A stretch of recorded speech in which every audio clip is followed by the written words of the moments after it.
Hey guys, welcome back to the Nurse Narrative. My name is Erica. I'm a travel nurse who loves the Lord, and I'm encouraging that we create community for nurses in Christ. So thank you for joining. I have had a lot going on in my life, and for anybody who's interested, I'd just like to do a little recap of what's been going on and the beauty behind travel nursing that gives me flexibility to go and enjoy these adventures and just share how the Lord has been blessing me in this season. The first thing that I wanted to tell you guys about is my proposal. So I guess we'll just get right into it. I'm going to pop myself open a little bit of soda water and share the story with you guys. So, not sponsored by Trader Joe's sparkling water, my favorite. So basically, I was surprised because I was not expecting to get proposed to. I had a feeling that it would happen sometime around the end of the year, and I just was not really anticipating that it would happen when it did.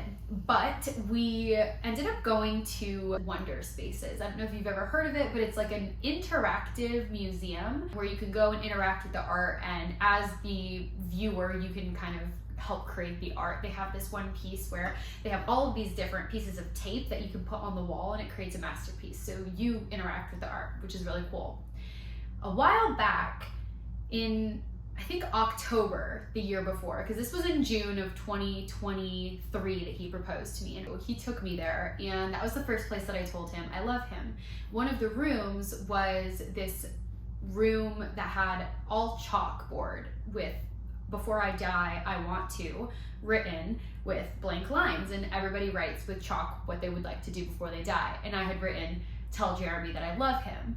And while he was going and reading, them, I went over and kind of secretly had written it. And then I was like, "Oh, look at this one." And he came over and he was like, "Really?" And I was like, "Yes." And he's like, "Oh, I love you too." So it was a really special moment, and I was not expecting that when we were going to go back to this place, he made it seem like he just wanted his mom to visit the place. I didn't even think about me telling him the first place I loved him was there. So I was like, "Oh, we're gonna show her the museum. How exciting." So we take her, I'm taking videos, I'm taking pictures of his mom. I'm thinking that this is very exciting for her, which she said later on that she was like, "I could have cared less about that museum." That wasn't something that apparently she would even really enjoy doing normally, but she was just there being a great sport, supporting us and our proposal, which I had no idea about. So I'm over here taking videos, and we go over to where the room is supposed to be. I was like, "Oh my gosh, this is where Jeremy," I told him that I first loved him, and she was like, "Oh really? Like, tell me the story." So as we're going through the other rooms, I'm going back on my phone and I'm trying to find this picture of the chalkboard where I had written it. And before I even had a chance to show him anything, all of a sudden I hear Jeremy, we're sitting down on this bench, I hear him like whispering something into my ear, and I was like, "What the heck?" So I kind of like stopped. We always make jokes. I'm always like, "Oh, will you whisper a sweet nothing in my ear?" And he's always like, "No."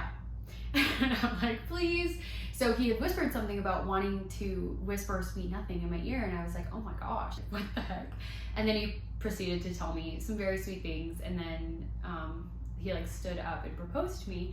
And I'll put a picture here, and I want to actually show you guys the picture of the first time we went there, because it was so cool, like seeing the first time we were there and then the proposal next to each other. It just looked really cool looking back at it. But I turned around and he had a photographer there, his mom was there, they like the whole museum like held up everybody so that we had the room to ourselves. It was very special, it was very intimate. I was crying, obviously, and there was this whole saga with my nails. Whenever I'm off from work, I put press-on nails on, and by the grace of God, I decided like, hey, I'm gonna put nails on before I go here. And 2 rooms in to this museum exhibit, one of them pops off, and then another one popped off, and I was like, okay, like 1 I can do without, but 2, like I should probably just take all these nails off. So I start like popping these nails off one by one by one, and like, if you have press-ons, like all that extra glue is just left there. It looked so bad, but I was like, whatever. I start putting them in my pocket.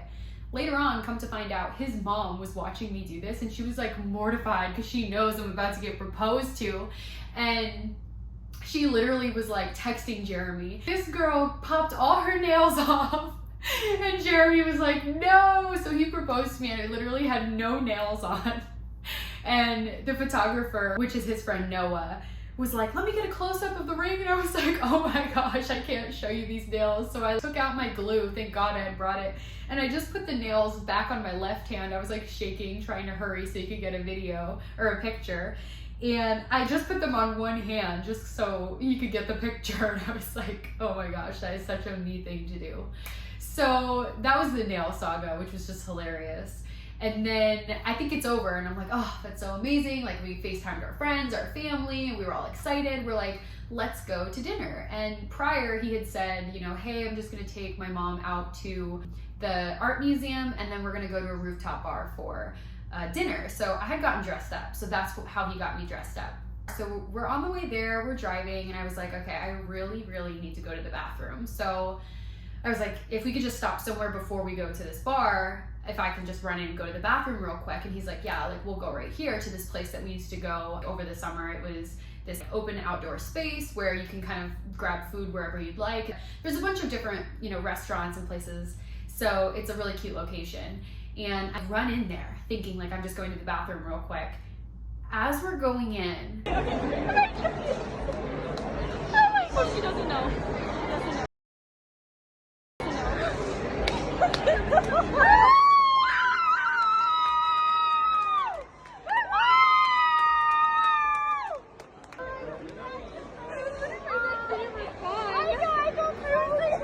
Why didn't you respond? Wait, Erica! We have an extra person for you on here. Oh my God! I see like balloons, and all of a sudden I like notice my friends from San Diego, my friends from here, and all of our people are there with balloons and flowers, and they're like cheering and clapping. So I'm like, oh my gosh. So I just start crying again because he surprised me, and I was literally so shocked. Like I had zero idea that that was happening, and I didn't even run to the bathroom. I like ran to all my friends. I was so excited, completely forgot I even had to go, and eventually ended up going. But then we just had our little engagement celebration right there, and it was just so special. It was such a beautiful time, and I can't even believe that I had no idea it was happening, and it worked out so perfectly because my friends were able to be there. I got dressed up, and he definitely surprised me, not once but twice. And it was just such a special night. And then my best friend stayed the night with me, and we just got to like spend some good time together. So the proposal was amazing. It was one of my favorite things. And we also talked more about it on my husband Jeremy's YouTube channel. He has a channel called Golf and Gospel, and I can link where you guys can go and check it out. We had a little episode together where we talked about the proposal and wedding planning, and there's some more of the details in there in Jeremy's perspective too. The hardest thing to do is to make sure their nails are done. So I'm dropping subtle hints but not trying to give it away. And she said to my mom like, oh, we should go get petties. In my head I'm like, bro, go get a mani. So I went. Sweating. She's so motherly. Yes, you are. So that was really fun to film, so you guys should check that out after you see this video. But proposal happened in June, and then in August, his mom, his grandma, and then my grandma came into town, and one of my best friends, Rachel, and we went wedding dress shopping, which was really special because that was some more time for me to bond with his family. And I didn't really try too many dresses on. I only really tried, I think, 5 or 6 dresses on, and I picked like the 3rd or 4th dress that I put on. And it was so funny because as I was looking for dresses, I had told myself the only thing I don't want is a mermaid dress. I was like, I really want a tight, lacy, long sleeve dress because we're planning on getting married in January. And I literally walked out with exactly what I said I didn't want. But it's so funny because once you see something that you think you want and then you put it on, and it doesn't really fit. So through that situation, I learned, give everything a shot. You have no idea what it's gonna end up looking like. And I ended up just having a dress that I would have never picked if I saw it online, and then I saw it on myself and I knew it was perfect. And the last thing I wanted to do was a dress because it kind of stressed me out a little bit because I thought I was gonna be super picky. I had planned all of these appointments, like an all-day thing, and I ended up just going to one place. And I think it was because once you try it on, when you see yourself, you realize, I'm getting married. And for me, ultimately, I knew there were so many other dresses I probably could have tried on that I would have also loved, but what's the point in just continuously trying to find like the perfect dress when I love this dress, I cried in this dress, like it's beautiful. So I ended up just going with one of the ones that I had picked. It was cool because it was the first time that my grandma met his mom and his grandma. So that was really cool to like bring the families together for the first time. Once that was finished, we just continued on with wedding planning. Most of the winter was just wedding planning. I put a lot of preparation into it and it was a really fun season. I did a lot of DIYs. I practiced all my flowers. My best friend Bree helped me quite a bit with the flowers on the day of. She came to the place with me and picked them out with me and helped me set them up. So that was really fun. I really enjoyed that. And it's just so special getting to like look out at your wedding and see all of the flowers that like you have touched, you have cut, you have opened. There's just something about a labor of love that when you get to look at it and you say like, wow, it felt much more meaningful knowing that we did all of the work. Another really special part of the wedding was we created this board as our seating chart with envelopes and letters to each guest, letting them know where they're gonna sit, but also as a thank you note. So each guest got a letter that was explaining why we're grateful that they have been in our lives and what they've done for us up until this point, and that we're just so grateful that they're able to be a part of our story. So that was really special to be able to see that. And when we did dinner, we went to each table. Every table was able to say something about the letter that impacted them, and it was cool because you don't get that time during the wedding to actually say the things to the people that are there. So for them to get a much more in-depth appreciation for them in our lives. So people even like told me that they cried reading it, which just meant so much to me because it wasn't something light, it was very heartfelt. I will say it was funny because it was a very long list of people on Jeremy's side that were invited to the wedding versus on my side.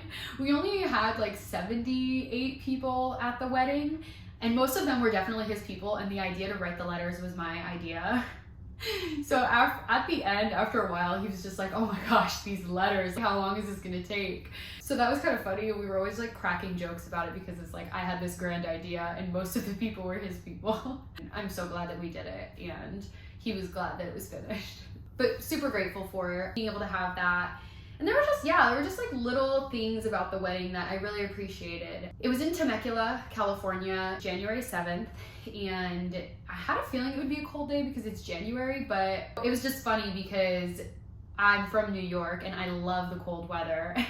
And God is like, your wedding day will be the coldest day in Temecula. I felt bad because I think that was the only thing that made a little uncomfortability for our guests, but we ended up getting heaters and our dancing and reception ended up being inside after we ate dinner. Yeah, there were little things that like, went wrong or didn't, turn out the way that I anticipated, but like it didn't matter. Ultimately was one of my favorite days that existed in the world, and I don't think there are many days that will top it. I can't wait to get our wedding video back because during our vows, he did such an amazing job with his vows. He memorized them and he quoted like 10 different scriptures, and it was so powerful. It was so special. It was so heartfelt. Like I could tell that he had practiced it and really meant what he was saying. And Jeremy is a man of very few words, and he does not open up too much about saying very sweet things. So one of my favorite parts of the wedding was just hearing him say his vows. It was so special. And something that we were really intentional about was staying next to each other almost the entire night. I really can't think of many times that we left each other's side, and I loved that because we spent the entire night together. And it was just so much fun seeing all of our families there celebrating. It was the best day ever. And seeing all of the people that are in your life, it took a lot of effort for people to be there for us, and it just meant the world that so many people did that for us, and it just was so special. We didn't live together before we got married, and we just had a lot of things to look forward to, and we tried to be very traditional, our values, and we were really trying to uphold and honor God in our relationship prior to and after marrying each other. So we just had so much to look forward to because like once we left the wedding, it was like now we get to be together. He could move into the house. We went on our honeymoon. Of course, my phone died. But what I did want to say about basically the fact that we've waited to move in together and to enjoy all of the things that married couples get to experience until after we were married, it was so worth the wait. It was such a blessing that we were able to have all these things to look forward to, because it was funny. We were laughing and we were like, so many people do this the opposite way where it's the norm in society now where people get married after they have already lived together, they've already like spent all of this time together and they're intimate together. And we were cracking up because we're like, when people get married, do they just go home? What is the differentiation? Like, what makes the difference when you get married if you're already just going back to living the same way you were living before?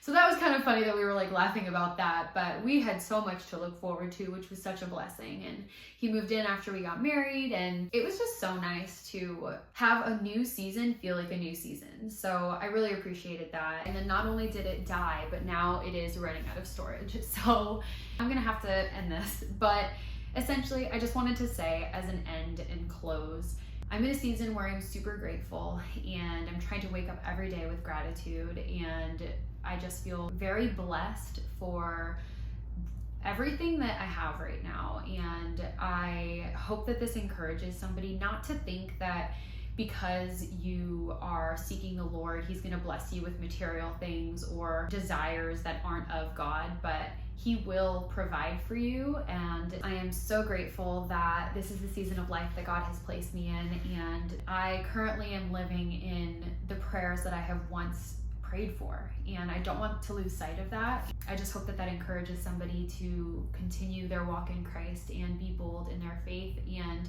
to continually seek Him, because it has been such a blessing for me. In doing that, I have surrounded myself with people who are like-minded and also desire God above all things. And now I have a husband that does the same. And while we may fail and we're not perfect by any means, we continually just try to strive to encourage each other in growing in the Lord. And that is all I've ever wanted, is somebody who loves the Lord as much as I do. And that's what I found. So I'm just grateful that I'm in this season, and I hope you guys have enjoyed this update. The next video hopefully is going to be a part 2 about any things that I've missed, or about my honeymoon and just travel nursing and kind of what has happened with traveling and how I've allowed myself to have this time. So I'm really looking forward to that, and I hope that this has encouraged you. Thanks again for spending this time with me, and I'm really looking forward to the second part of this video. Thanks guys, and I hope you have a great rest of your day.